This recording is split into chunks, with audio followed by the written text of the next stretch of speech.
What is up, everyone? Welcome to Worth the Wait MMA podcast for another breakdown and predictions card for UFC 321 going down this Saturday in Abu Dhabi. Another early start for us being in Vegas. The card starts at 7 a.m. Goodness gracious. Well, we have Tom Aspinall finally defending his belt versus Cyril Gane in the main event. But the UFC has put together a good card. They actually added some fights onto this card last minute. So we have a lot to break down. I am your host, Aries, and joining me for this podcast and this breakdown, we have the man behind the camera, Drew Arrow. What is up, my guy? Man, we got a lot of fights on this card to break down, man. Brother, They added a lot, man. It was 11 fights before UFC Vancouver ended, and then they added like Sunday. I feel like they just added like 3 fights or some shit. That was like, I don't understand the dealings in the back room, but goodness. Okay, here we are. So we have 13, 14 fights to get through for UFC 321. But before we get there, we just have to recap a lot of stuff. A very weird card that happened in Vancouver this past Saturday. But I will just break down the stats. I went 9-4 for my picks. I went 3 out of 5 for my 5 confident picks. I went 1 out of 2 for my favorite underdogs. Bruno Silva come through, and Jasmine Vicious got knocked out. Goodness gracious. And then we profited plus 10 units from that card. So the bets that hit for me were kind of crazy, bro. I had Charles Jourdain by submission plus 550. I had Mike Malott by decision plus 400. And we'll get into that fight because that was weird. And then we called the Melissa Croden by TKO KO in the 3rd round plus 400, man. So that was kind of my big winnings for UFC Vancouver, man. Plus 10 units. That Air Jordan one was clutch. That was crazy, bro. That was I was like, please don't, ref, don't step in. Don't stop the fight now. Okay. That was clutch. Yeah, that was crazy. So it was a very positive night on a very sketchy card for us. So I come out there grateful that we, got money and the picks are in the positive. So let's carry this momentum into this card. But we do want to just break down and just talk about some of the fights that happened in UFC Vancouver. In the main event, we'll start there with RDR, not even making out for the 5th round at the stool. He calls it quits, throws in the towel, and loses to Brandon Allen, bro. That was so all right. It was troubling, right, that he went out the way he did. It was weird to me. Ariel Helwani came out and said that he commended RDR's corner for like stopping the fight and not letting their guy go back out there when they could see, like, because he looked like a zombie. He looked crazy. He looked crazy when he was trying to take extra time at the end of rounds. He got warned. What was it, after round 3 or round 2 or 3? So he got warned like by the ref. Hey, if you keep laying down, like I'm gonna have to deduct a point. Like, I've never even heard that before. I didn't even know that you could get deducted a point for just laying too long after the round. But it was the thing that was more troubling to me though was and maybe it's because of the sickness, maybe it's because of the broken hand, but maybe that affected the jiu-jitsu maybe on the ground. But like, Brandon Allen wasn't scared at all of his ground game. Not at all. He was not afraid. He had a plan. He executed. He made us look silly as fuck. Like, because even when RDR did get it to where he wanted it to be, like, Brendan Allen was ripping through his shit. Like, it was a great performance by Brendan Allen. It was, look, I texted you. I said, I'm done on this guy. Like, I am. I got to see. So, like, he got to come out in his next fight and, like, pop somebody's head off with a choke or something, because the whole division is questioning your gangster now. And like we were just right before we started recording, I was reading about the tweet where he explained his sickness and the injury. To like make a call out after that, after you quit, to get on socials and then call out Sean Strickland, That's weird. Like it was a weird weekend for RDR when he had like it's weird to say, but like when is it bad to say like, man, maybe in retrospect you should have just been like, you know what? I couldn't get the name that I wanted that would put me right there to be like, all right, title shot's mine next. Maybe I'll just wait until I can get that name. And then like as you end up sick, apparently during fight week or whatever, like maybe was it I don't know what his team is doing tactically. I don't know. Like maybe he was just afraid because like I said, you know, I texted you after the fight, like his fighting style puts him immediately at the bottom of the names and the fights because he just doesn't bring an exciting fighting style. And that's I'm gonna pick off all that because I was just about to say I thought he had a perfect setup to put his name into the title contention. The way he was set up opponent wise and the fighters he was set up to go against, I thought it was a perfect stylistic matchups for him. Now you lose this big time fight and this big time spot. Now you are going to have to fight your way, and you're calling out Sean Strickland, which I think that's a tough ass fight for you. Even though I don't like Sean Strickland, good luck trying to get that man down and trying to outstrike this man on the feet. Yeah, the road just for you just gets harder, man. Wait, like I'm talking like because not only that, you lost to somebody ranked below you. Yeah, number 9. Like now you really go. Now it's a matter of all right. Well, what do they do with you? Because now if I'm Sean Strickland, I'm like, well, what the hell do I have to gain from fighting you?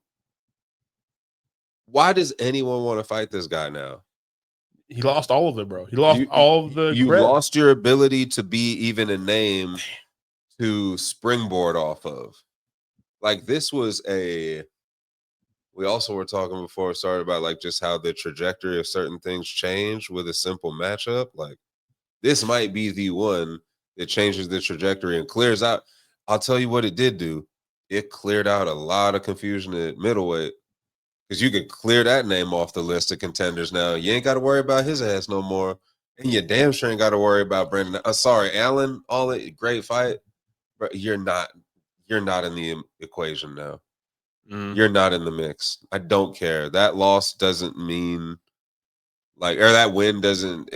It's a good win. Don't get it twisted on. Want to rain on the parade, but like, if there are circumstances behind that win that he was sick or whatever, but like, just to quit that law, that it does nothing.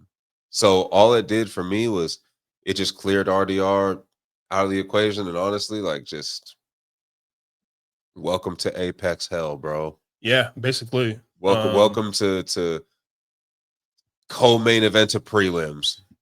You know, like Paramount plus prelims. Welcome. Like that's where your career. I don't think you're ever gonna sniff it as close as you got right now, and that's why I say like maybe the team was scared to call off the fight and thought we just have to keep this momentum going. We have to keep.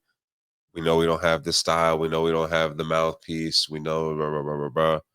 Like, so we just have to take advantage of this and keep the ball rolling. But I think so too. You also just potentially blew the whole career up too. Like, I know that sounds drastic, but like, we know how Dana is too. There's guys that Dana, like, he can play, oh yeah, this guy's good, but he's looking for a reason. He's looking for a reason to be like, all right, we're good here. Think he wanted to give Talus Ladies a shot and freaking Damian Maya, as great as he was, a shot? No, he's just like, the guys just keep on winning, and Dana was looking for it. And now with RDR, he's got his reason. It's like, all right, cool. You ruined my Bo Nickel experiment.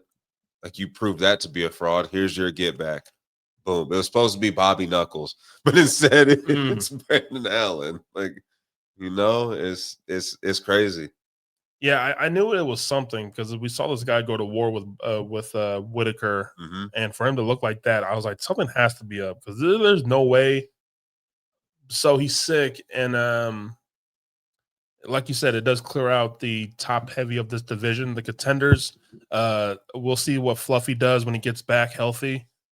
I would hate for them to give Brandon Allen to Fluffy and make that a fight. I think Brandon Allen should fight someone else and not get Fluffy yet. But, you know, I don't know, man. But Yeah, it was because I was I was over here last week talking spicy about RDR being the man to dethrone the champ, but that just get right back in my face. So yikes. RDR dropped to number 8 from number 4. Kyle was still number 7. That's a name coming off a loss that you could use as kind of an option for people to steal a name.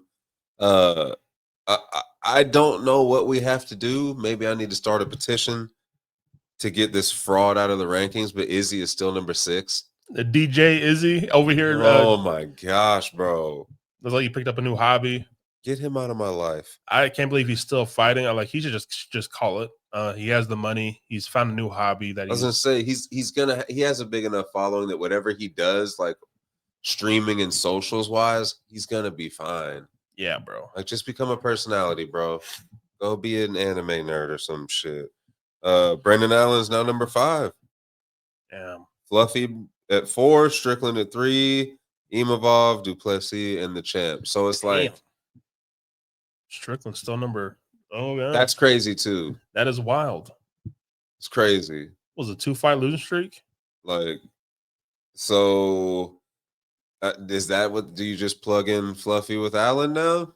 Just like, all right, here we go. We're gonna do this. I guess so. That would make the sense. The most sense probably.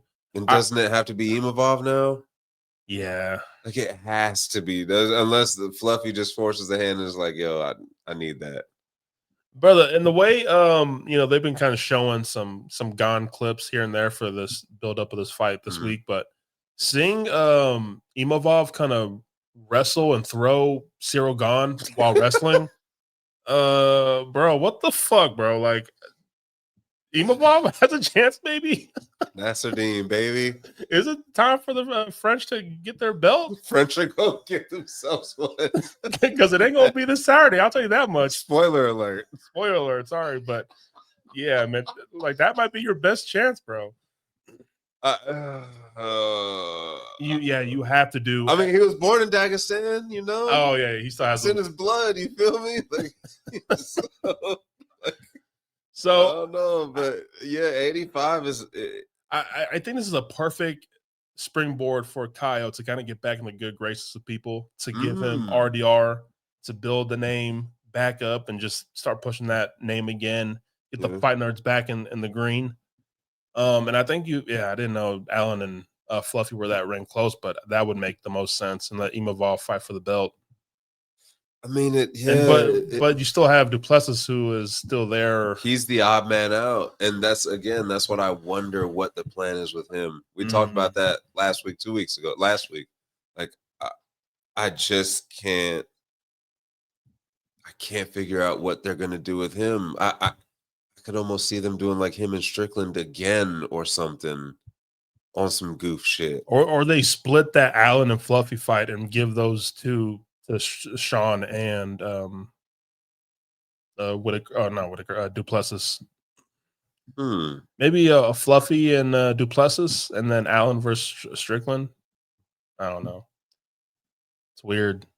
It's interesting, but I think that definitely cleared up, though. I think Imavov is the next up. Absolutely. I think that RDR settled that for us, because I think there could have been a legit argument if he goes out, wins, dominates like we thought he would, that you could hop on the mic afterwards and be like, all right, let's do this. I'm the guy to slay the beast, rah, rah, rah, rah, rah, rah. But now, like, no, bro, get the sniper in there now. Now we're putting all our hope into France. Like, great. And in the co-main event, we had Mike Malott defeating Kevin Holland. God bless Mike Malott. Back in my good graces. Thank you, sir. Thank you for taking out the trash for us. Like, guys, so this is what we say, like, Kevin Holland will find an excuse, and he's still saying his balls hurt today. Something's wrong. Maybe, but this is the excuse he needs to carry on for his next fight until he gets booked again, to kind of be like, yeah, it was a fluke, man. Like, they fucked up. Like, they should have took a point, whatever he has to say to stay relevant and still get a name. Like, Kevin Holland will never go away because of this bullshit. So, like, hops on the socials, thinks he's entertaining. Like, I just, I can't. Like, he even was approached. Did you hear that he was hollering at Mike Malott backstage, like in the back rooms and stuff? After. Yeah, like not like on nothing like bad, but just like being like, hey man, like you and Mike Malott finally was like, bro, like you think I was trying to do that? Like, what are you talking about? Like, are you stupid? Like, what? And Holland was basically like on some shit where he was like, I mean, you know, and it's like, bro, like, what are you talking about? He was talking to Ariel about that the other day, like yesterday, and it's just like, that's what I mean. Like, I just hate that there's always something, bro. Yes. There's always something. The other fighter can't just beat you straight up. There's always got to be some shit behind it. There's always got to be, oh, well, you know, if I hadn't got kicked in the nuts, it would have been a different fight. But next fight, I'm going to come back better because, you know, getting kicked in the nuts so much, it just refocused me again for the 38th time in my fucking career. Like, and, but also, like, the MMA fan is to blame for this because they co-signed the bullshit. Dana is to blame and Hunter are to blame for this because they know that this man is just in it for a check and they can turn around and have him fight no matter what. And he's still a name enough because, again, the fans keep him relevant enough and want to see him enough that he'll always be around for this shit. And he'll just keep failing up. Like, that's all Kevin Holland. Again, like, it's maddening. That's that, like, why you can't just go out and fight, my dude. Just go out and use the talent and the hard work that you claim you're putting in now. And like, go be the great fighter you're supposed to be and shut up. That's why if you bet it on Kevin Holland in 2025, I'm glad You're that insane. I'm glad that happened to you. You are insane for trusting your money with I this, know man. there's a lot of you bet on Kevin Holland. Oh my god. Done with that train, man. And you know what? I guarantee I would say what 80% of that money is just because people just know that name. Oh yeah, they just see Kevin Holland. They're like, I know that guy. He's the funny black guy that was they probably saw yucking it up with Trump on the. They probably saw a YouTube short, like, yeah, of clip of him. I saw him with his horses. Yeah, like I guarantee that's because if like you gotta be some kind of millionaire or something to just be out here throwing money away like that, betting on Kevin Holland in 2025. That's crazy. So yeah, that win from Mike Malott, I mean, it was good, but I don't know if it like pushes the needle for me. Like it's a win, yes, but anything other than that, just I gotta see something. Yeah, I gotta see some more before I can be like, that's a top 15 guy right there, which he probably will be today or something. He is. He's 15th. Yeah. So yeah. So yeah, the matchups for Mike Malott really get interesting now, with being ranked and getting those bigger names. So we'll see what the UFC does with him because that is a tough weight class, my guy. That's welterweight is deep. That's another one that I mean, oddly enough, Bilal is ranked number 1 still. Just that's nuts. Still, he number 1 coach. Like, he coached his ass off this weekend. I'll give him that. Oh yes, like he's a great coach, but another fighter I'm done with. Like, Islam has the potential to come in there and just turn that division on its head too, which, spoiler alert, I think might happen. And yeah, you just got killers, a bunch of them, and you got old heads, and you got youngsters, and you got wrestlers and strikers, and you got Mike Morales in the middle of it with a great fight coming up, and like Colby Covington's still ranked number 10 ahead of Mike Malott. Give me numbers 13 or 12, 13, right. 14. So I got you. So 10, Colby Covington. 11, Gilbert Burns. Number 12, Geoff Neal. Damn. 13, speaking of Kevin Holland, Daniel Rodriguez. 14, Bonfim. Eesh. And then you got Mike Malott at 15, which you have Malott, Bonfim, and Rodriguez all on 3-fight winning streaks.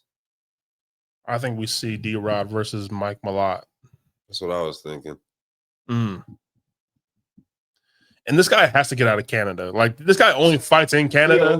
Bro, in Canada, let's lead the 6 and oh my god, come out to play, bro. Let's fight in the States, man. Come on, you could do it. Believe in you, Mike. And then the fight before that, we had Chito Vera losing a split decision to Ayman Zahabi. I personally had it 29-28 for Ayman Zahabi. It was a close fight. I wouldn't say robbery, though. You know, people like to throw the robbery thing loosely nowadays when things don't go their way, or maybe you lost a bet and now you're angry. Now you want to call robbery on something. I thought it was a really close fight. Yes, I do. But I edged it to Ayman Zahabi very slightly, though. So, but yeah, Cheeto, just a classic Cheeto, man. Like, this guy almost swears that he's going to be a different fighter, come out aggressive, start fast. People think that he's running marathons, that he's going to make him start fast and be a faster fighter out the gate, but it's not working, man. Like, leave Jason Perillo. I think it's time to find a new gym.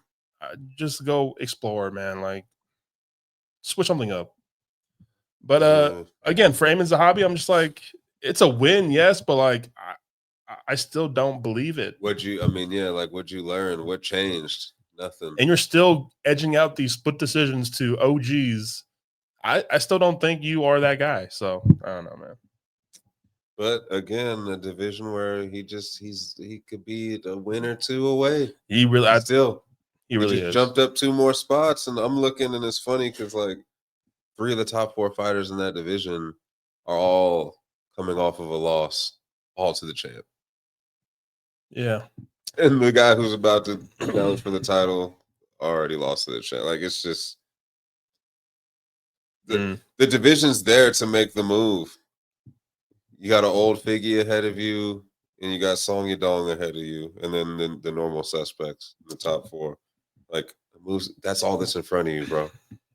That's it. That's crazy. And you couldn't even show anything against Chito Vera.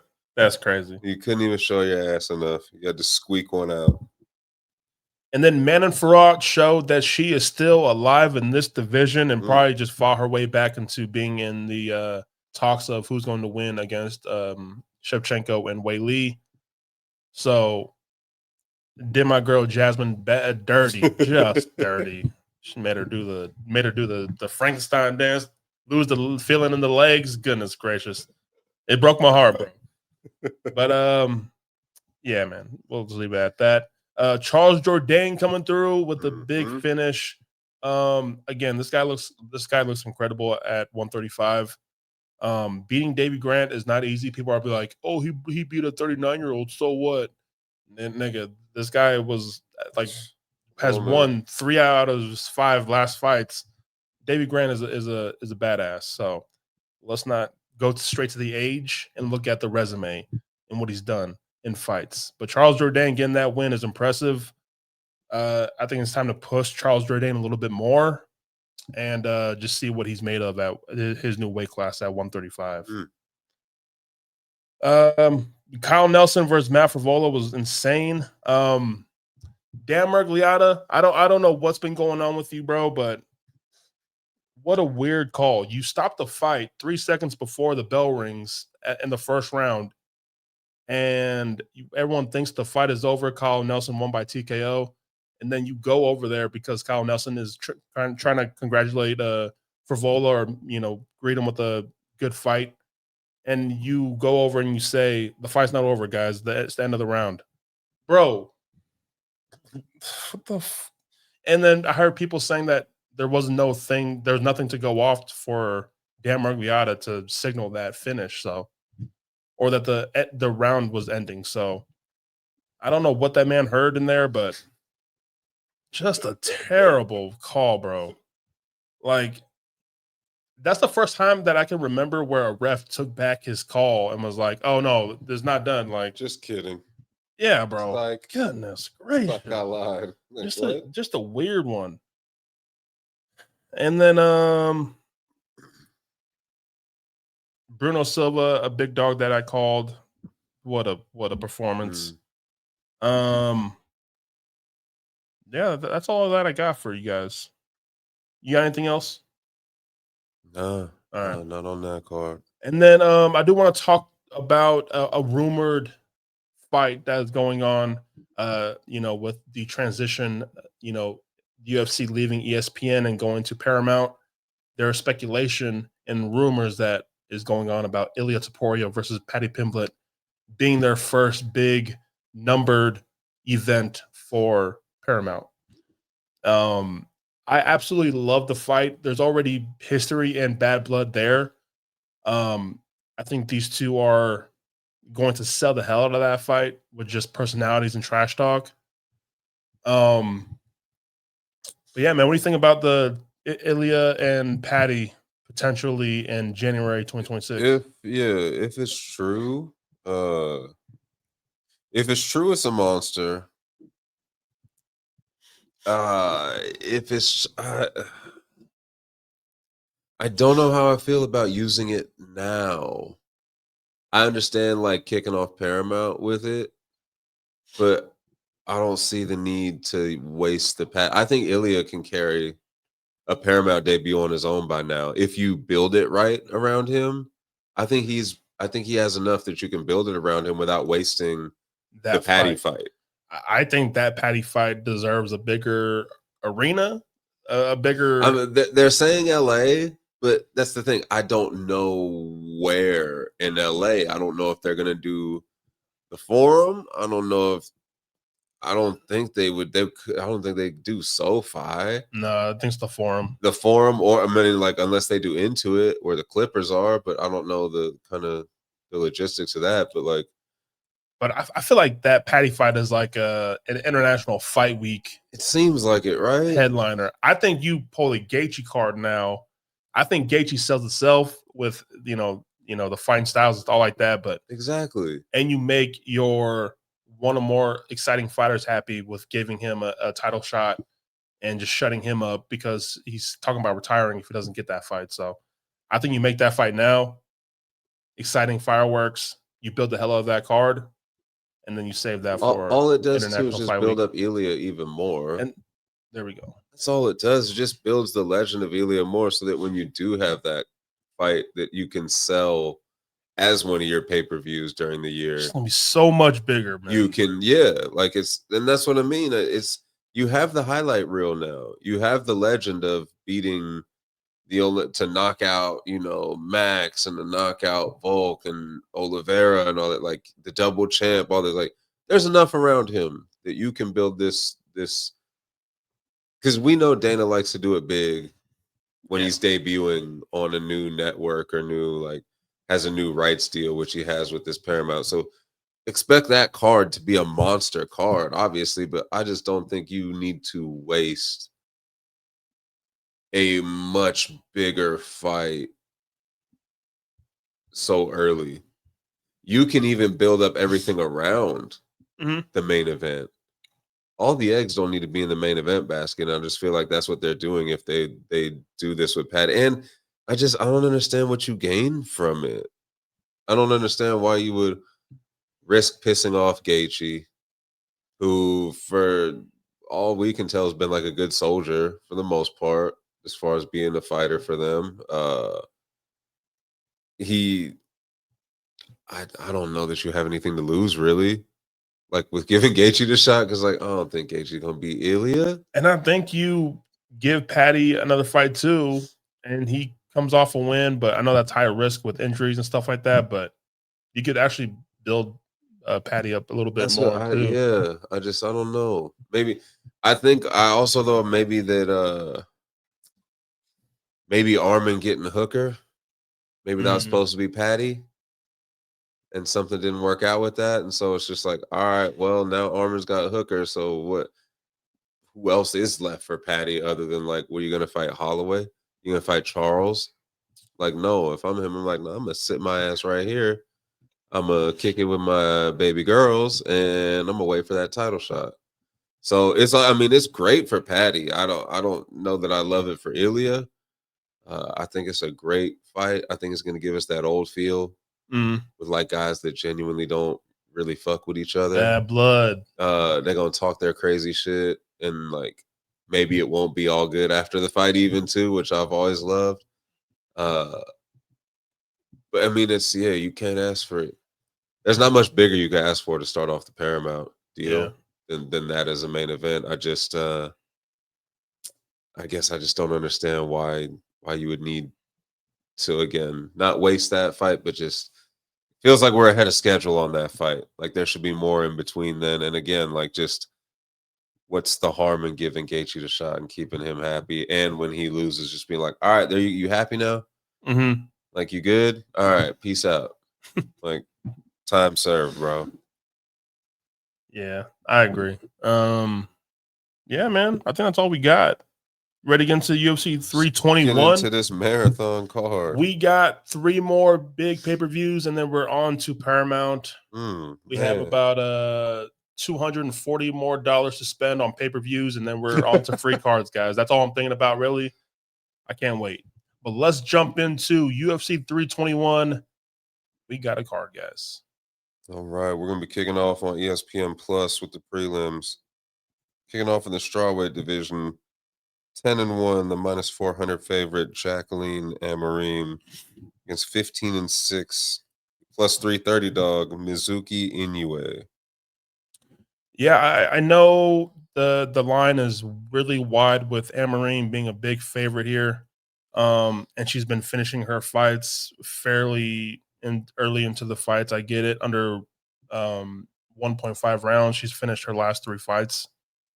But I think she has to really fight for her win this weekend. I think Inoue is a really strong grappler. And Amarim really hasn't seen that yet in her UFC career.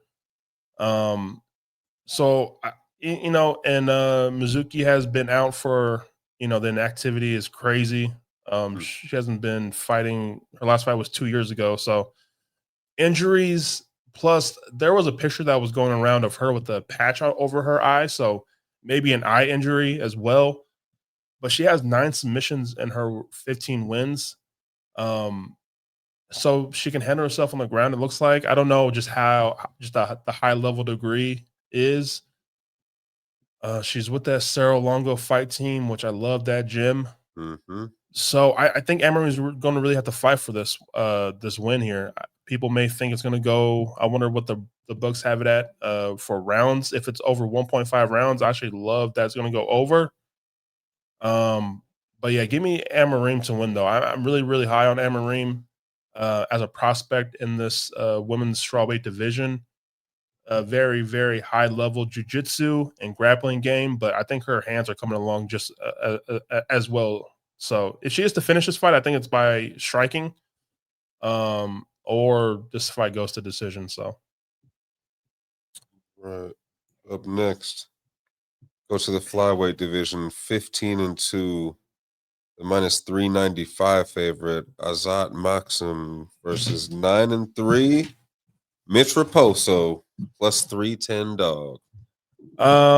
So Maxim, great kickers, great kickboxer, and we saw that on display in his last fight against Tagir. Yeah, Ulanbekov. That was a really, really close fight. I know it says a unanimous decision, but it could honestly be a split decision. Asmat could really have won that fight, depending on how you watch that and look at it. But it was a really, really competitive, close fight, and I think that just goes to show that Maxim is growing as a fighter. He's kind of had some really tough opponents in his UFC run. He hasn't been in the UFC long, but Charles Johnson and then fighting Tagir, some hard opponents there. But I'm just not high on Mitch Raposo though. Like, I think he has good, okay boxing when he gets in close, but um, just hasn't had much luck in this in his UFC run. The names that he's fought, Andre Lima and Simmer Durchi, he has lost both of those fights by split decision, but I think those are easily unanimous decision losses. So I think the judges are seeing something to where they like it, how Mitch is winning one of these rounds. But if you really watch those fights, I had it clearly him losing those 2 rounds. So um, I just don't think it looks good. He has the wrestling, which is okay, not really a big threat, but also the boxing if he can get in close. He's a very small flyweight, and Maxim is a lengthy flyweight here, and I really love the striking of Maxim. So I'm gonna go with Maxim. I really love what I saw, the grit and the growth in his striking and the wrestling, the defensive wrestling as well from Maxim in his last fight. I just love where Maxim is headed. So I love the growth that I'm seeing from Maxim. So give me Maxim. I think he wins by decision though. Right. Up to heavyweight. You got 6-1. Hamdi the Hammer Abdelwahad. He is the big favorite, minus 425. Over 23-9, Chris Beast Boy Barnett, who is coming in at a plus 330 underdog. I think Chris Barnett might be one of the best personalities in the UFC. His dancing to the octagon, just happy, but just doesn't really translate to the what happens inside the octagon. They'll always have the highlight. They'll always have that highlight of him, and that's it. John Vellante, the crazy spinning back kick that landed, that was one of the most athletic things. Fat guys are athletic too. Yeah, that's one of the most craziest things I've ever seen. But he's facing Hamdi, who Hamdi has had so many opportunities and so many layups to kind of springboard his name into the heavyweight division, but it just hasn't worked out for Hamdi. He was, a highly talked about prospect, I feel like, but just again hasn't worked out. But I'm not high on Chris Barnett, bro. And Chris Barnett's coming off injury. I just don't think he's UFC talent. So I'm gonna go with Hamdi. I think the striking is just better. The wrestling is better. The only thing that could be Hamdi's downfall is the cardio, but I actually think he finishes this fight. Hamdi in the first round was pretty dangerous. Him fresh, strong. I think he gets the finish here. I'm going to call a TKO win by Hamdi, and people will get high on Hamdi again, but I'm going to be mindful in who he's fighting, but I'm going to stay patient on calling Hamdi back, but nah. Hamdi gets the finish, TKO. Yeah. All right, next we're up to featherweight. Oh, buddy. We have the prospects, 21-6, Nathaniel Wood. He's a plus 124 dog against 10-1 Jose Miguel Delgado. Comes in as the minus 148 favorite. Guys, this is one of my favorite fights on this card. We saw in his last fight, Jose Delgado is something serious. He knocked out what's his name? Let's look right here. I got you. Hyder Emil.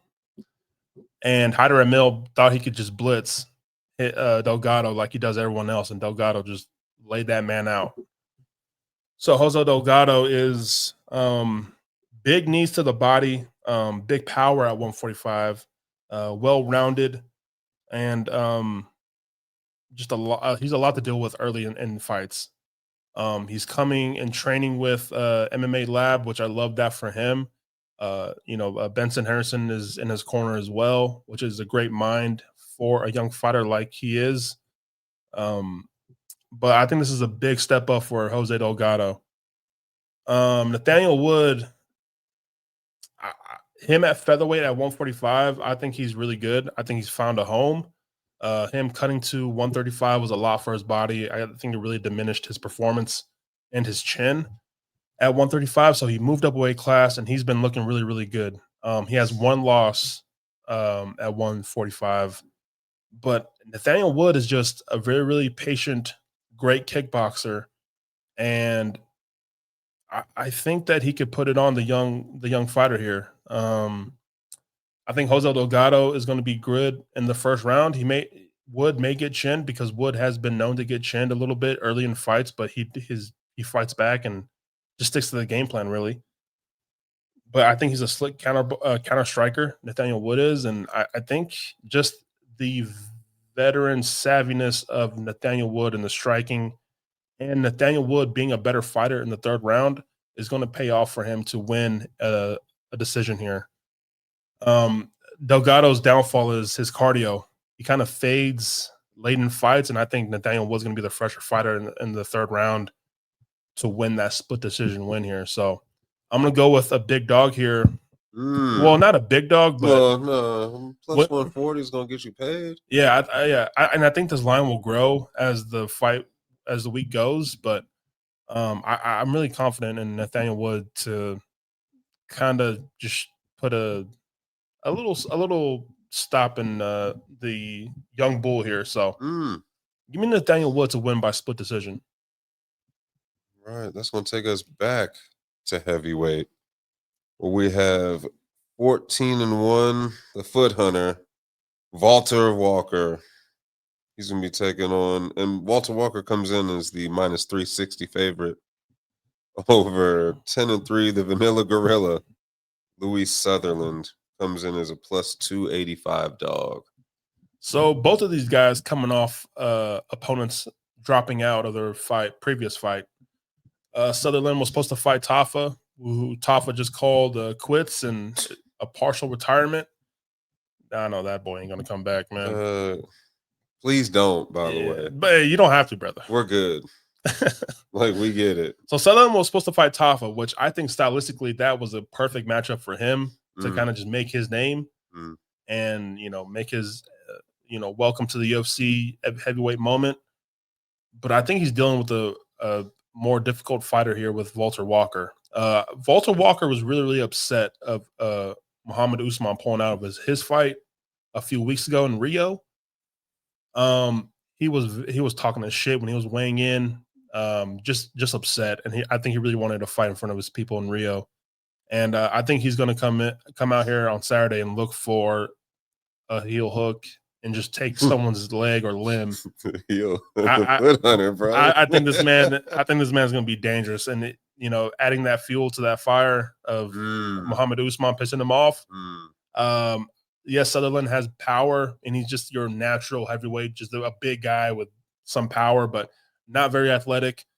I think he's going to be slow to kind of catch a very a lean heavyweight and someone who can move a little bit quicker than he can. And Walter Walker, I think Walker just snatches up something and just submits this man. And I'm going to go under 1.5 rounds in that fight. But yeah, give me Walter Walker to win by decision. All right. Go to lightweight. We have the favorite. We're pretty much even odds on this fight, depending where you go across the board. We're going to call this one even odds. We have 15-4 Abdul Karim El Sawadi versus 9-3 Mateus the Jaguar Camilo. I'm going to start with El Sawadi here. So watching back some of his fights before he got to the UFC and the Dana White Contender Series, like, he's a very well-rounded fighter. But I noticed something, like, when he gets punched and hit, like, he kind of seems to scramble and, like, just starts moving, and I feel like he doesn't like to be hit. He has that Bo Nickel in him. Yeah, it just kind of starts, like, panicky almost. Once you get touched, it's like, oh, no. And then he starts to wrestle. But his wrestling is, like, okay, but he can't hold anyone down. So I actually like the younger fighter here in Mateus Camilo. Yeah, Camilo. Camilo. I know he's 24 years old and he's coming off being submitted, but if you watch that Gabe Green fight, he actually had Gabe Green deep in a triangle submission. And I think if that's anyone else, I think he finishes that fight. Gabe Green fought his way out of that triangle and, found his back and submitted him. But at 24 years old, I'm just seeing a lot more upside. And I think we see a more mature 24-year-old. And I think he has better striking. I think if he hits El Sawadi is going to be shooting for his life. And he just has nastiness and this tenacity in his striking that I really like. Camilo does. So I'm gonna take a shot here on a slight underdog or no. I mean, depending where you find it, you're looking at minus. DraftKings has him as the minus 112. Oh, okay. Minus 115, minus 110, but it's pretty much even across the board. You're not going to find him as a heavy dog, heavy favorite anywhere. Yeah, I'm going to take Camilo here, but I'm going to take him by finish as well. I think he's a TKO KO win here. Again, Sawadi doesn't like to be hit. And I just think El Sawadi may be shooting for takedowns, but I think he may get caught. Mm. And I think Camilo kind of just sprawls and just gets on top of him and just, finishes the fight there. So, yeah. And Camilo's takedowns are not bad as well. Like, he's still evolving as an all around fighter. 24, man. And that's what I like. He's still young, soaking up game and the Extreme Couture gym as well. Yeah, I think we see a more improved Brazilian fighter here. And he may just find his way on a Brazilian parlay that I'm building up right now. Stay tuned. Yeah, man. Stay tuned. You gonna have a special parlays like on the app. Yeah. I'm Brazilian brothers plus I'm literally 1209. Yeah, I'm gonna put out my Brazilian parlay after I'm done breaking this down. But yeah, he's making his way on that parlay. Spoiler alert again, y'all. Up next, we stay in the lightweight division. We have 23-5-1, Mr. Highlight, Ludovic Klein. He's going to be your minus 142 favorite over 20-3. Matthias Rebecki coming in at the plus 120 dog, and that's getting bet up. Let's start with Rebecki here, guys. So Rebecki's coming off potentially fight of the year contender with Chris Duncan. They went to war, and that was back in August. And I think there's a fairly quick turnaround for someone who went through that type of fight.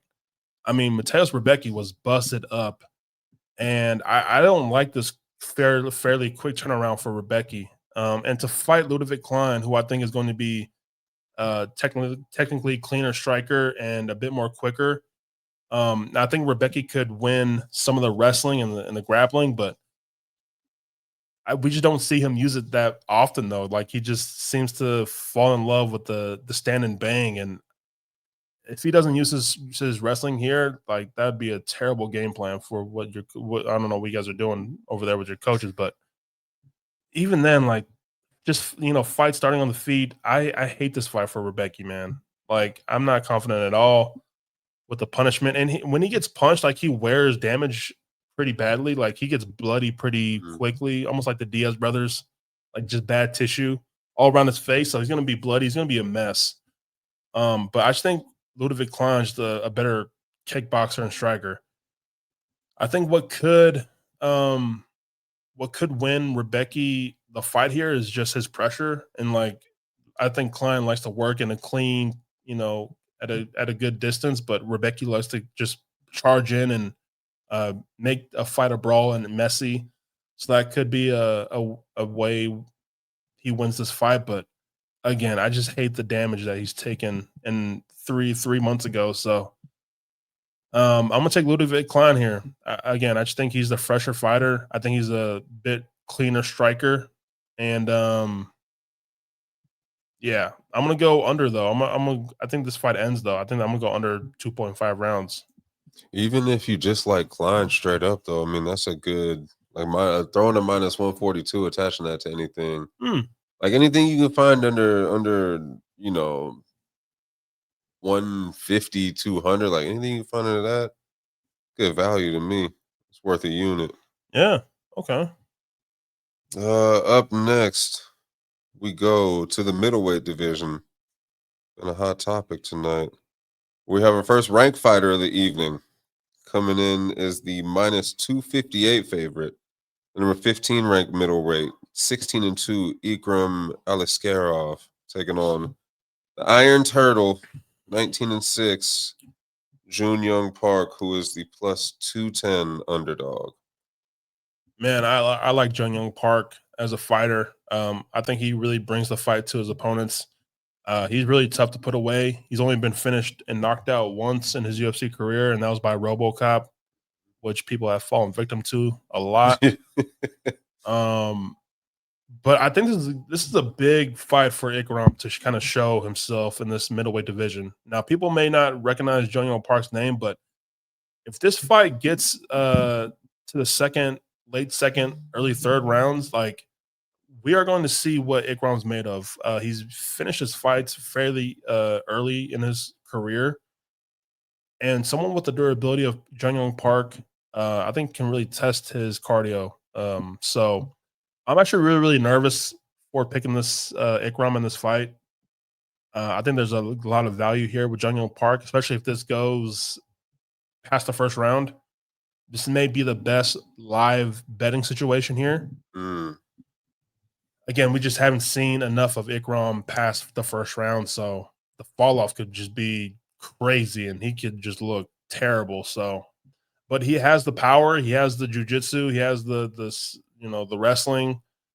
So I don't know, man. I'm gonna say Ikram, but maybe it will take someone else's breakdown for me to kind of switch my pick here. But tune back in. Yeah, on Friday. But for right now, I'm gonna go Ikram, but I'm not confident in Ikram because Ikram really hasn't proven anything to me.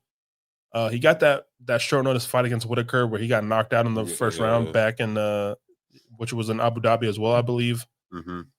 But his wins in the UFC are nobodies almost, and people who have bad chins. So he's looked good. So and let's be honest too, Park, like his resume is decent. He's won 6 out of 7. Yeah, dog. He's got some, not top 15 names, but he's got fringe.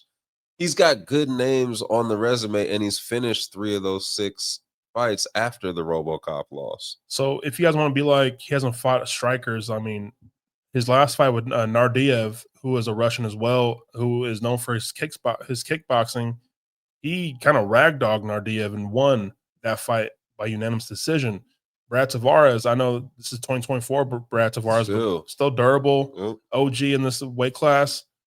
So the names that Jung Young Park has, like he has fought styles kind of like Ikram, striking wise and power wise. So I think there's value here, and I might bet this. I might just bet this, guys. I don't know because I feel like this line will grow. Yeah. But I think the bookies know something because Ikram is usually like a minus 500 fighter, a wider favorite than this. But to be lined at this right now, well, Park. So, for instance, ESPN Park is plus 210, but there's a lot of Park money coming in. Oh, Circa plus 220, but a lot of Park money coming in, so that number is just going to keep on dropping. Oh, BetMGM, he's down to plus 200 with BetMGM, under plus 200 overseas at a couple books. So like the value is starting to kind of drop back down to earth a little bit, and there's money coming in on Park. If you guys don't make it to Park like now within the few days, I think that line, okay, we see that line drop, but I think this is a perfect live bet situation. Watch the first round. If it goes past the first round, just see how it goes. Watch the body language of Ikram. He may just blow his gas early. I think Park is a winner in rounds 2 and 3, man. So I think Ikram loses his power in round 2. He doesn't have the same pop. The wrestling, just I don't know, man. Live bet. Park gonna make it on his own Korean parlay. I like that though. I like the live bet. I like that. That is going to take us to, I guess, now our featured prelim, which this was our last added fight, I believe, and it is in the lightweight division where we have we have this one. I don't know if it's because of the announcement time of it, but this is pretty much an even. You're looking at even numbers here too. Minus 115, 18-5, Nasrat Hakparast versus 9-1, Killen Salkid, who comes in as it's a minus 115 for Nasrat, minus 105 for Killen. So, yeah. Nakpress is an underdog? It's again, it's pretty much, you're looking pretty much even odds. Holy moly. On ESPN, Nasrat's minus 120, Killen is plus 100. That's pretty much the only place you're gonna find plus money.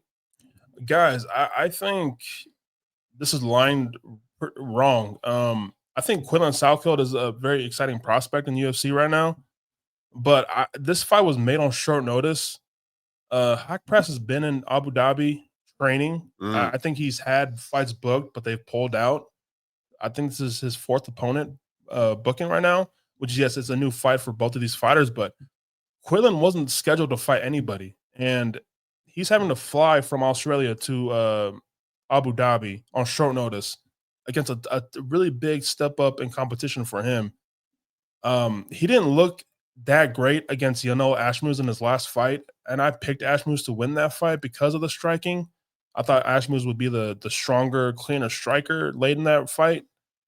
Salkild is a very, very well-rounded fighter. But someone with the technical boxing like Hackbrass has, and Hackbrass is showing the growth and the grappling and the wrestling. I think this is a huge step up for the young man. I know people are high on Quillen Salkild. I get it, but on short notice against this type of opponent, this is a big step up for the young man. I'm gonna go with Hackbrass to win. I think we find a finish here, man. I'm gonna go with the TKO KO finish by Hackbrass. That's crazy though. The line and it's got to be just early lines being released, and then once that money, that's one that probably, if you can get your money now on it, I would say get your money now, especially if you feel that strong about it. If it's even up on the boards. But yeah, that's where let me look right now real quick and see if Caesars has it up on mine. No lines yet on ESPN. Holy moly. That's crazy. Yeah.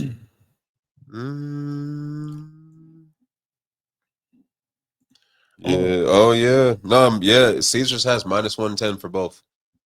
So get that money now, then.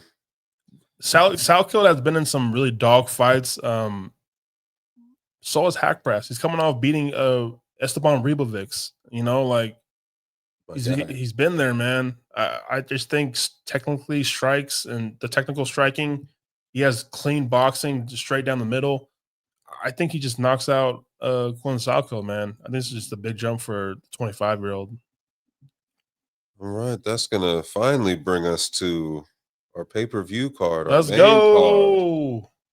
Oh boy, we got a big one. We got a big one at light heavyweight, where we have, my goodness, despite losing 3 in a row, still number 7 in light heavyweight rankings.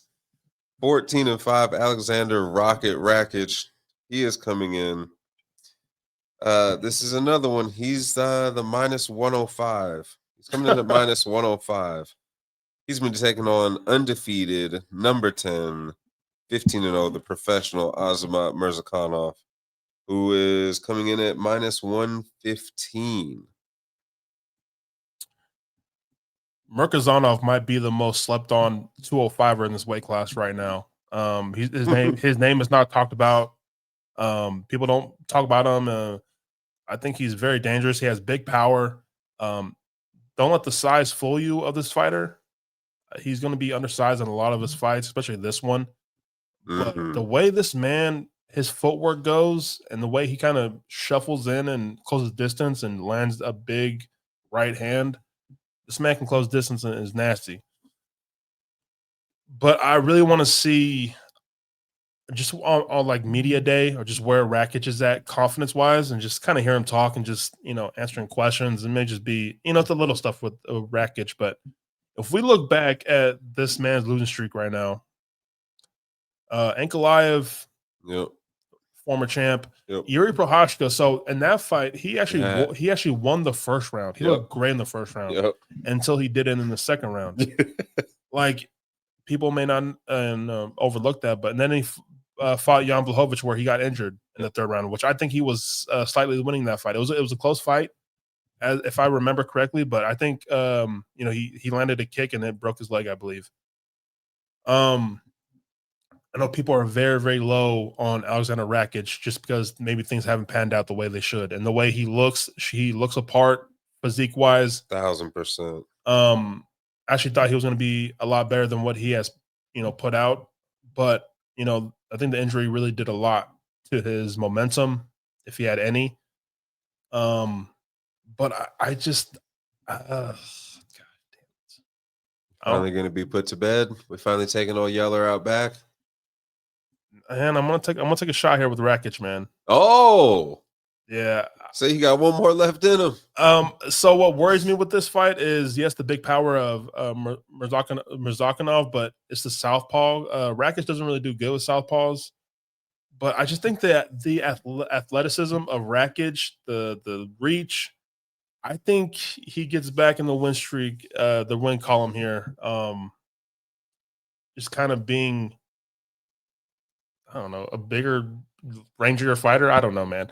I mean, the size difference is it's insane. It's a big size difference. I'm gonna put my faith, and maybe I should have to hear him, in media day and just see how he is fight week. But I'm gonna go with Alexander Rakic. I think with Azamat though, I think I have to see it to believe it a little bit more. I know the power's there, but this man is knocking out Alonzo Menningfield, Jacoby. I mean, yeah, I just have to see it, man. Like the people he has beaten are people he should beat. So I think this is a big step up for him. If you guys, and maybe you guys might not see it that way, but name value wise, yeah. So I'm gonna go with the Rakic. Right. We're gonna go to a big fight. Ooh! At heavyweight. And a guy who very well could be fighting in the main event against Tom Aspinall. He's coming in as a plus 185 dog. The number 2 ranked heavyweight in the world, 38-11, Drago Alexander Volkov.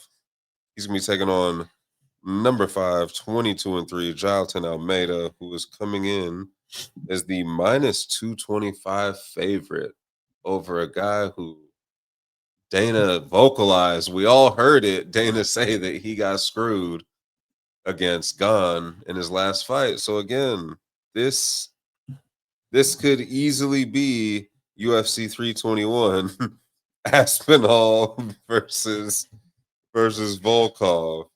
Versus Volkov 2. But what do you think? Is this going to be?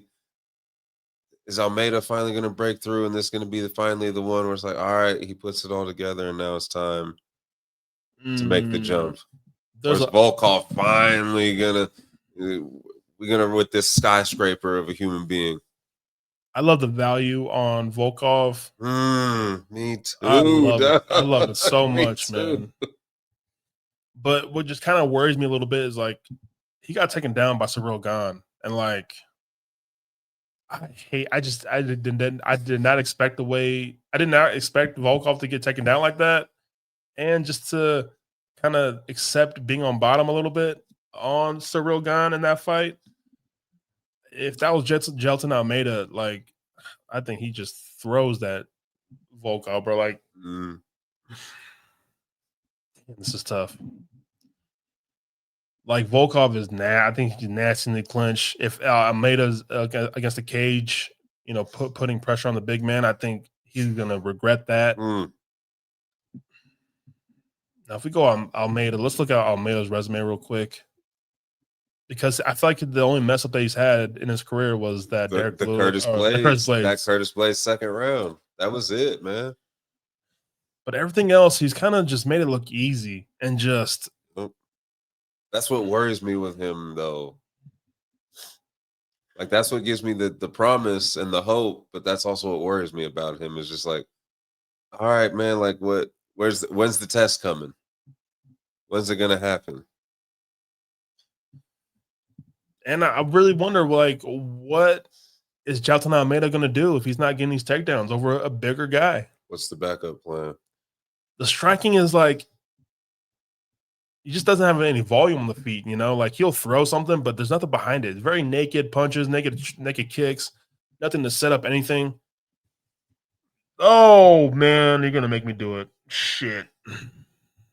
So I have Almeida's name written in my notes right now, but I could easily be swayed to Alexander Volkov, and I love the value on Volkov, the striking. I know he got taken down by Gane. I don't know what's happened that day, man. I don't fucking know. Who do you got, bro? I just want to. hear you talk about this fight a little bit. I think okay, so I'm gonna go back. I've been doing the head versus heart because I get too caught up in the heart, which the heart says Volkov, whereas the head says Almeida.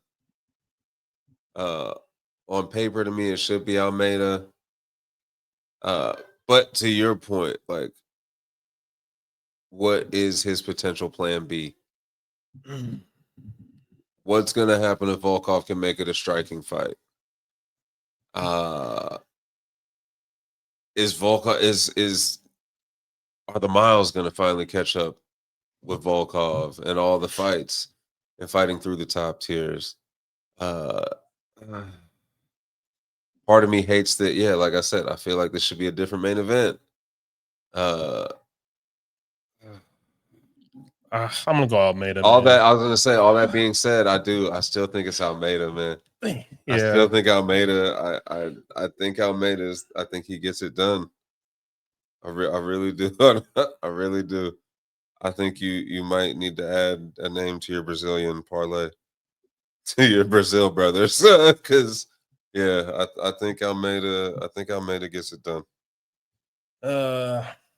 Hesitant, but I think he gets it done. Yeah, I got you. Give me Almeida. Here's the thing, though, right? I think if he does win, and he does have to go to like that plan B, I think it's just going to be just an absolute slop of a fight. I think he'll win, and I think it's going to be like an ugly decision, like just a boring kind of. He didn't really stamp anything, you know. I feel that. Yeah. We both got Almeida here. Very hesitant. It was like the least amount of conviction we could possibly have. You could say Volkov has this and that. I'd be like, yep, you're right. And you know what? I'm gonna pick him to win, but I'm gonna stay with Almeida right now. It's like making a pick just because like that's what we do. But, like that's all it is. I really do feel like this fight could break a lot of people's parlays or that would be my biggest advice: to stay the hell away. Yeah, ruin a lot of bets. Yeah. So I would say stay away too. Don't attach it to that. Just leave that shit alone. Up next, we go to the bantamweight division. We have number 2 ranked, the recent title contender. He only lost on his record, 18-1, Umar Nurmagomedov. He is coming in as a hefty minus 625 favorite, the biggest favorite on the entire card. And he's going to be taking on the guy who got vaulted into the top 10 after the just perfect display against Patrick Mix. Number 8, 16-2, Mario Bautista, who's coming in as the plus 455 dog. And there's more money coming in.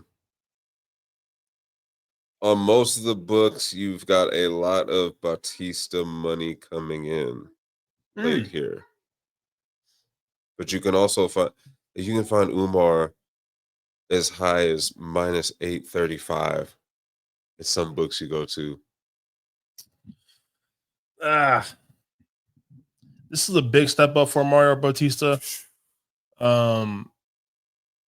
Especially to see what Patrick Mix has kind of turned out to be. That lost that win don't hit the same, man. This is huge. I think we see maybe a more motivated Umar here, coming off that losing the title fight to Merab.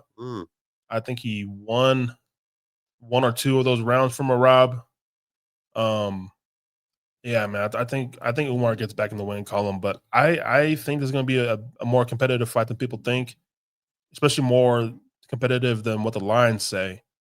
I still think Mario Bautista is still a very, very talented fighter. I think he's good on the wrestling, and I think he has underrated hands as well, striking.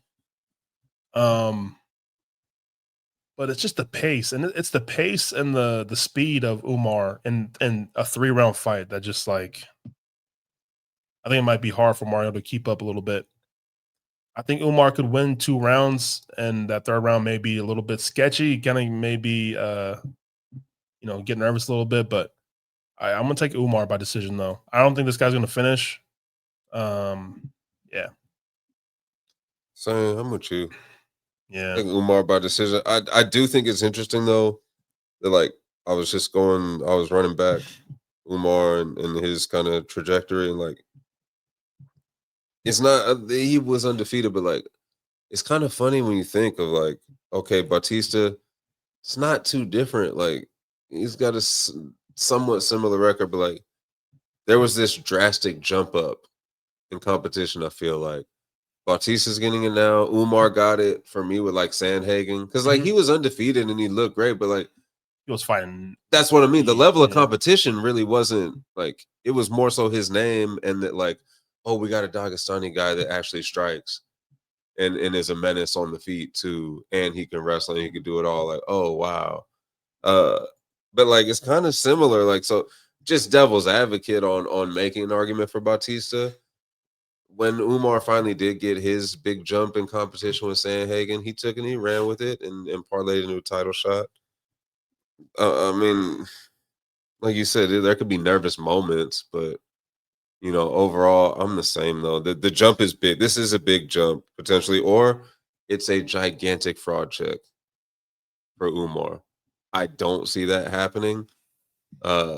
I wouldn't mind if it happened. I'm not in the Umar camp. I don't think he's. I think it's like one of these things where like almost like with NFL head coaches, where like they just MMA kind of personalities and journalists and fighters themselves honestly have bought into this of like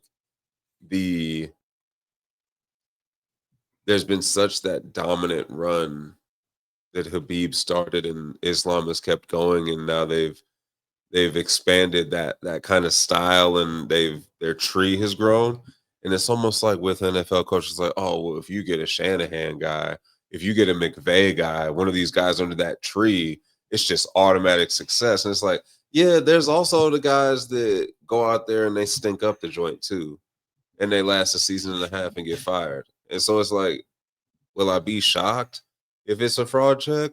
No, because everybody can't be great like like their predecessors are, and everybody can't like. Eventually, that style is going to get figured out. They're not all gonna pan out. They're not all gonna be superstars and champions. I just don't think this is gonna be the fight where it gets exposed. I say all that to still say I think Umar wins. I think, like you said, I think there might be scary moments, but I still think Umar wins by decision. This may be one of those things where like a loss is a blessing in disguise. There's so much pressure when being coached by a champ and that training camp with champions and Khabib and Islam, but finally get that loss and don't have that pressure of the undefeated on your back and every performance and the nerves, right, to kind of carry the zero with you throughout your career. And who you lost to, like, Yeah, you lost to a guy who is like, there's no shame. no, not at all. No shame in that loss. You lost to a robot, bro. Like, and you get to come back and be like, okay, I'm gonna get the second shot at him. I just gotta handle this business. I'm gonna get my second shot at him, and we'll go from there. But like you said, that pressure of like, I gotta say, nah, man, like you fight as loose as you want now, bro. It's all there in front of you now. Yeah, man. So I think we just see a free Umar, More relaxed Umar. Yeah, man. So yeah, give me Umar by decision. A gentleman's 30-27. There you go. A gentleman 3-0. Up next we have your girl. our first title fight of the evening. We have the women's strawweight title, which was vacated. Wei Li moving up, take on Shevchenko. So that leaves us the women's strawweight title between the number one ranked strawweight in the world, 22-3 Virna Jandiroba. She can be taken on number 5, 15-5 Mackenzie Dern, man behind the camera. That's my lady right there. Everybody, y'all know it. I'm going to be real with y'all right now. I'm going to just hop in. First of all, Mackenzie, DraftKings, -155 favorite. This is the second fight between these two ladies. First fight was extremely close. This is what I got for you. I have Mackenzie hopping out 2-0 on the cards. Sketchy third, fourth, knockdown, drag out fifth. Give me my future ex-wife, Mackenzie Dern. She gonna take the belt 48-47 across the board. Because my girl has dog shit for a gas tank. She can really throw herself, she can really strike herself out of fights. It gets really sloppy, it gets really hectic. If she, we know what she can do on the ground. We all know, like the awards and all that, and the accolades and titles are endless. The first fight was a fun fight. I think this is going to be the same thing, but I think does it worry me that since that fight, Jandiroba is what I believe 7-1, or no 6-1, and Mackenzie is, I believe, 3-2. Yeah, or 4-3 or something like that. Like, yeah. Oh, it's been like It's been, 1, yeah, 2, 3, 4, yeah, 5 and 4. Yeah, yeah. 5 and Like 4. she's at one fight above 500. Like this is the chance. This is it. And I think she gets it done. And I think I think we're gonna be a very happy couple on Saturday.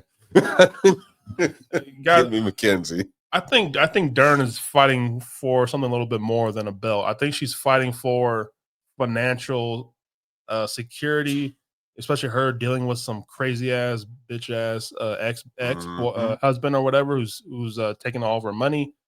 So she has that to fight for, and her kid, all the financial freedom and stuff like that. But this is a big spotlight for Mackenzie Dern, and I actually didn't ever think she would ever fight for a title, but she's here. Really? Yeah.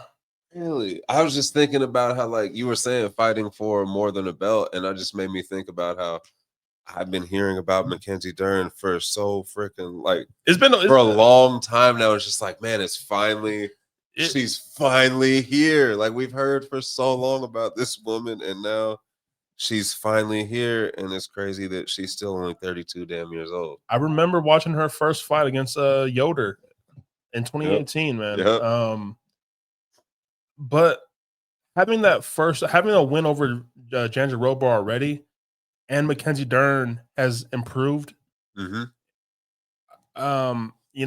Before this breakdown, I was actually thinking of taking a shot on Jandiroba. I thought she was going to be the favorite, just because of the resumes and how they've kind of different resumes since their first fight.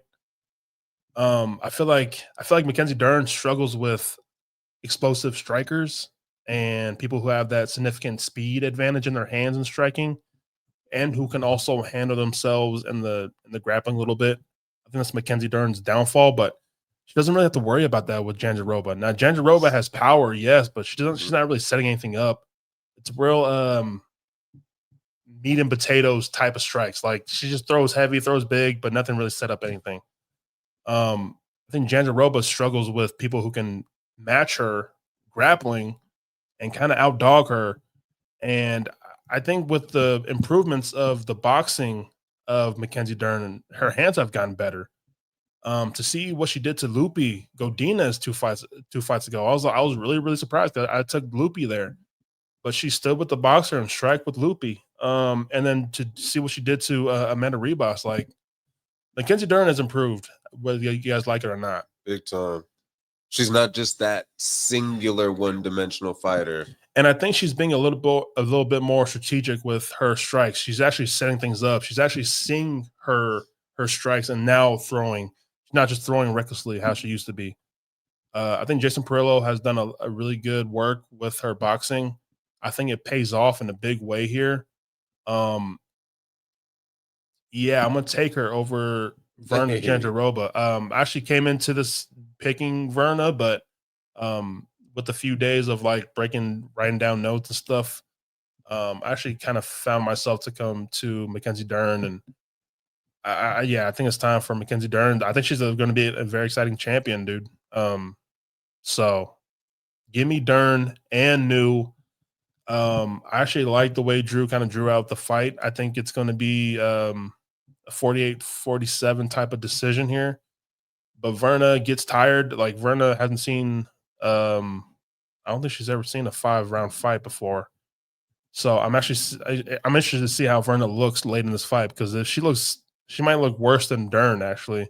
Which is crazy. Because someone who's going to bring the fight to Verna in the grappling, I think Verna is not going to be a fresh fighter in the 4th and 5th. So maybe she hasn't seen a 5-round fight since 2018, back when she won the Invicta strawweight title. So maybe a late finish for Mackenzie Dern is something really, really degenerate type of betting. You know what I'm saying? But I may look at like a 4th and 5th finish by Mackenzie, man. So, but Mackenzie, give me Mackenzie Dern and New.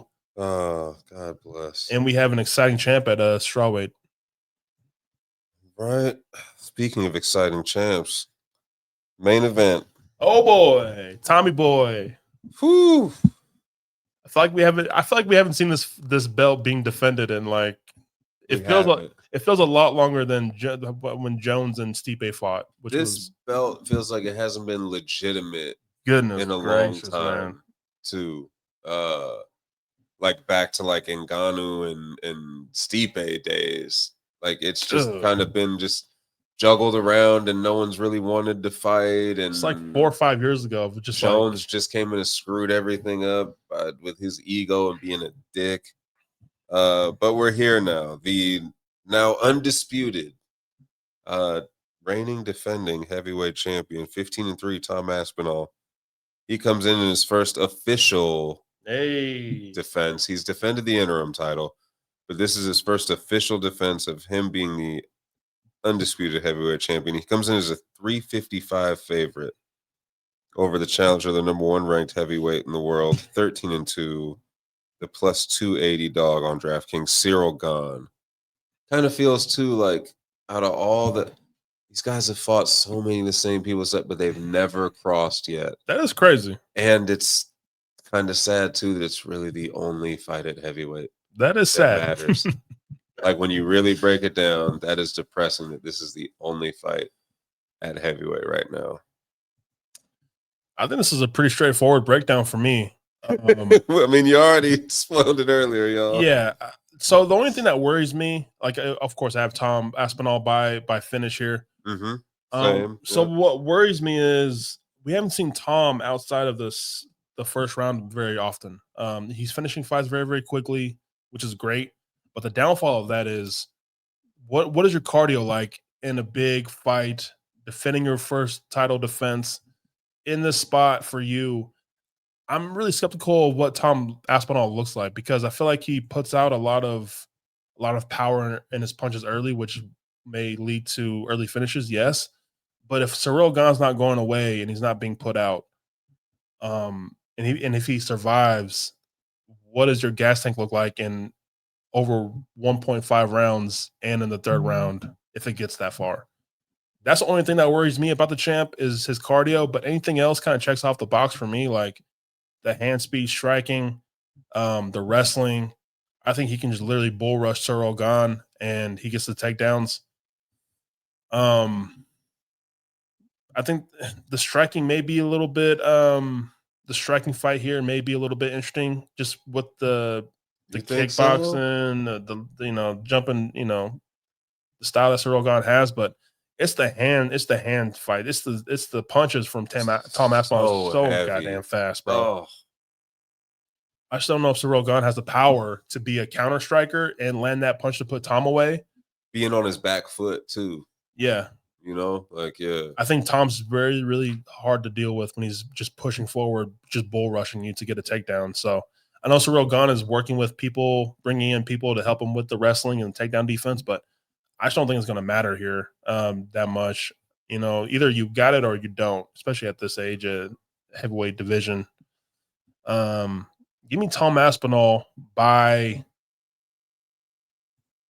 submission. Yeah. So I was looking in your point of the gas tank. Tom Aspinall has 18 career fights. 16 of them have ended in the first round. Fucking crazy. That's with the Curtis Blades injury. I mean, so we can call it 15 or but 16 of his 18 fights have ended in the first round. That is insane. And the second one of them was a second round against Orlovsky. Like, I remember that fight. That's crazy that Orlovsky's one of the guys on his resume that like lasted with him. And that I was trying to make a case like Orlovsky might get this. Same here. Oh, 87-year-old Andre Orlovsky. This is when I thought like the hype of Tom Aspinall was like nothing. I was like, nah, Andre got this, bro. I think Andre got it, but I'm with you. I think Tom gets it done. I think he gets him out of here quick. What is it? I think he blitzes him, and I think he just gets him out of here quick. And no disrespect to Cyril Gane. I have never seen anything from him that like I was like, oh man, that's a killer. Oh man, that guy worries me. That guy's a problem. Heavyweight. I wanted to get there with this. So did I. But yeah, again, 1,000%. I wanted to believe. All I needed to know was the fact that John Jones couldn't wait to get to heavyweight when Cyril Gane won that belt. When it was announced that he was going to be like, he could not wait to get there to heavyweight when it was vacant and be like, I'm going to go get this dude and I'm going to get this belt. Tom pops back after an injury and John's like, yeah, I'm good. I'm going to retire. We're good here. That tells me all I need to know, that the greatest of all time could not wait to get in the cage with you and choke you out with one of the weakest. That's when I lost it with Gane, was the Jones fight. I was just like that. And that effort from John. Yeah. That almost felt like that was such a just terrible, like embarrassing. I don't know if it was the moment. I don't know if it was the fact that it was Jones. Because like sometimes, dude, you get in there with somebody, or when you play against somebody that you just like, they had that aura about them, whatever, and you're just like, oh man, you kind of fall into that. I don't know if that's what happened, but that was such a horrible effort. Yeah. And again, as soon as Tom was like, hey, respectfully, I'd like to run it with you, John's like, no, we're good here, bro. We're good. Thank you. You're too kind, but I'm going to go ahead and get up out of here. That tells me all I need to know. But everything that Gane has done since John Jones just hasn't been nothing for me. I mean, you got set up to win against Spivak. Yeah. And then your split decision win against Volkov, I didn't get anything from that fight. Like, oh, he's back. But nah, like I didn't get anything from that fight from you. A split decision win. And you could have argued that you lost, So yeah, and you got taken down by Francis. Now I know Francis is Francis, but Francis is not known for no wrestling and taking you down, but this man was throwing your shit, boy. Yeah, man. So and the Ty fight, that does nothing. No disrespect to Ty, but he's another one that I was really hoping. He almost finished you too. I remember, yeah, bro. Yeah. He had you. He stuck you up. Yes. So yeah, but I also understand that, like we've talked about many times on this pod, like this is what the heavyweight division is now. There's no choice but to throw Gane in there, because who else are you going to throw in there? Like you can throw Volkov in there, great. That ain't going to sell shit. Absolutely nothing. To throw Almeida in there, that's what you're hoping that this card is for, is to build up to that next title fight, unless you're just going to do, Pereira or Jones, which we know Jones ain't coming back. And that's going to be it's going to be such a bummer if his name comes up in the post-fight.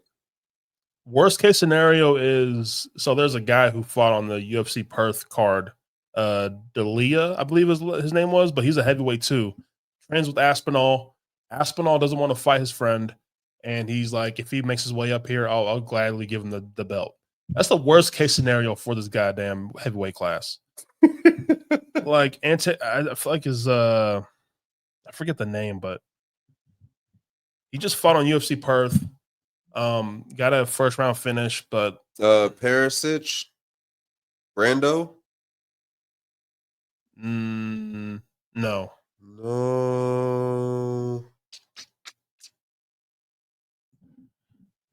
Or maybe I'm mixing up my cards here, but I was gonna say that's the only heavyweight. Oh, okay. I But had on there, but yeah, yeah, I've. It's the Maoli guy, right? he's he's something else. Because I thought I heard Tom talking something about that, about a dude that was in his team that he was like, yeah, if he ever comes up, like, we're good. Yeah, that's the person. Like, if he he just vacates that belt for his friend, that's a worst case scenario for this whole UFC heavyweight division. But Heavyweight has there's nothing on the horizon. We thought a few years was bad after Francis left, but this might be worse. This could be like the darkest age. This is like a new low for this heavyweight division. That like absolutely. Oh man. So yeah, I think Aspinall it's lined at under 1.5 rounds. I like that. I'll take the under on that. Yeah, man. We can give. Let's see. So that's the breakdown of UFC 321. I will give my final picks, and then I'll give my top 5 confident picks for the card. I'll give my favorite underdog. As for now, because lines may turn up on us, switch up on us, but yeah. But just be on the lookout for Friday's episode. I'll go through all that again. So for the picks, starting from the bottom, I have Amarim, Maxim, Adel Wahab. I have Nathaniel Wood, underdog number 1. I have Camilo, the slight dog, I believe. I have Hackbrast. I have Klein. I have Alaskarov. That one may change. I have Walter Walker. And in the main card, I'm taking Rakic. I'm taking Almeida. And then I'm taking Nurmagomedov. And in the co-main event, I'm taking Mackenzie Dern and New. And in the main event, we got Aspinall and Still. Top 5 favorite confident picks for this card. I'm going Maxim. I'm going Abdelwahab. I'm going to go with Hackprast. I'm going to go with Umar. And I'm going to go with Aspinall. Those are my top 5 confident picks for the card. My favorite dog is probably Nathaniel Wood is my favorite dog for the card. And then stay on the lookout for Friday's episode. I'm going to go through those again. And then I'm going to give my favorite bets for this card as well. I'm kind of waiting for the lines to drop on BetMGM. BetMGM has been slow with uploading the bets for this card. I know there's a lot of added stuff, so that's why, but it's a bit of annoying. But yeah, man, that's the breakdown for the card. Thank you guys again for all the love. I'm starting to post more. I'm posting I'm posting my bets on YouTube Shorts. That's been getting a lot of traction. Posting more on TikTok and Instagram. So hopefully you guys follow those accounts, my social media accounts down below. Drew, you have anything to say before we sign off? No, man. Congratulations to my future ex-wife. Congratulations on the title win, baby girl. The financial freedom is coming, baby. You did that. People are giving a lot of shit because I guess she's posting pictures at the beach, having drinks, living the life at That's cool.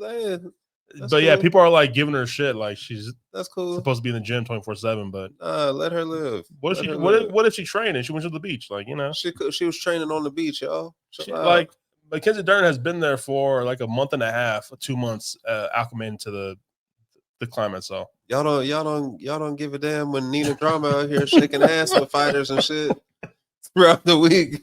Y'all think that shit's cute. Y'all giving her clicks, but let her go to the beach and kick it, soak up some sun, and y'all got issue with it, man. Chill out. But yeah, thank you guys again. If you guys are watching this on YouTube, hopefully you hit that subscribe button, like button, and you comment down your picks, and we can talk in the comment section. And if you're watching this on Spotify, after you're done, hopefully you hit that follow button and hit that like button. That will get more ears and attention on this podcast. We definitely appreciate you guys, and we'll see you guys on the next breakdown. Peace.